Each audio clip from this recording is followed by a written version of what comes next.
I'm Georgia Ford. I'm at St. Andrew's United Methodist Church in Baton Rouge. I'm in our prayer room, which is a perfect place for me to bring a short devotional to you again.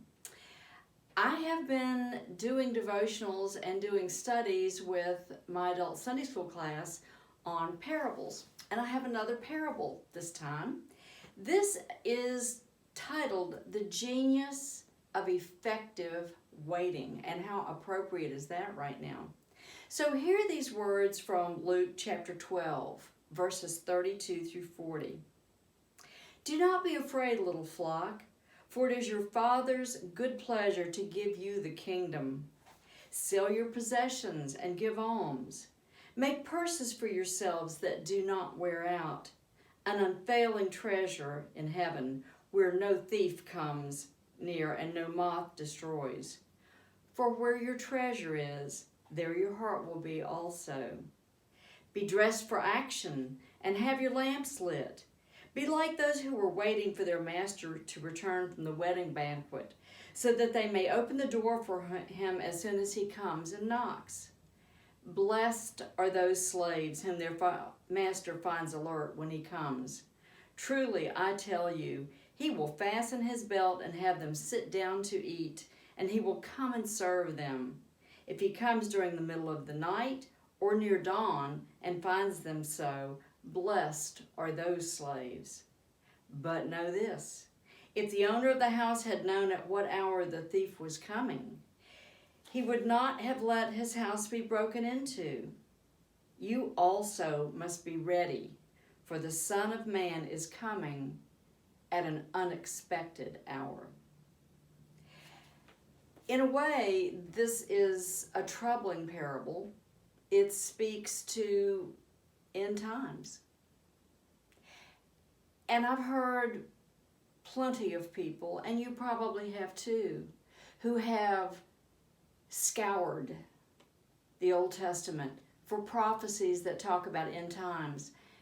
People who are very fearful and want to match up our current times with some of these prophecies.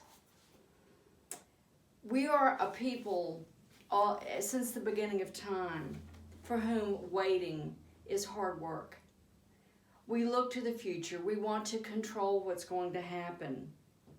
We're fascinated with the future. We're fascinated with what's coming down the pike. And you know, in our creeds and our affirmations, we say, Christ has died, Christ is risen, Christ will come again. No question about that. We believe that.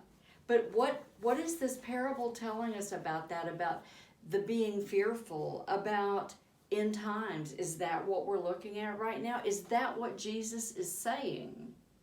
Or instead, is Jesus saying, as he says in this first verse, do not be afraid, little flock.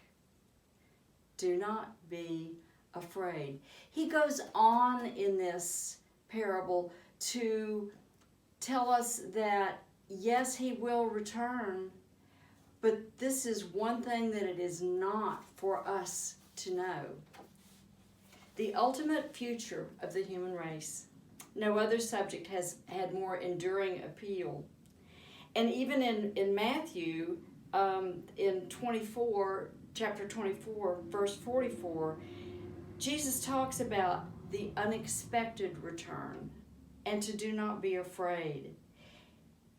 This parable reminds me to focus on kingdom values, to focus on what I can do, how I can help, how I can be ready. Jesus is not saying this is the time. He's saying you won't know when the time is. Your job, our job, is to be ready, to be in a constant state of readiness, to be constantly looking for how to live out the values of Jesus. So with that, I say have a good evening, have a blessed week ahead, and who knows, maybe I'll see you in church.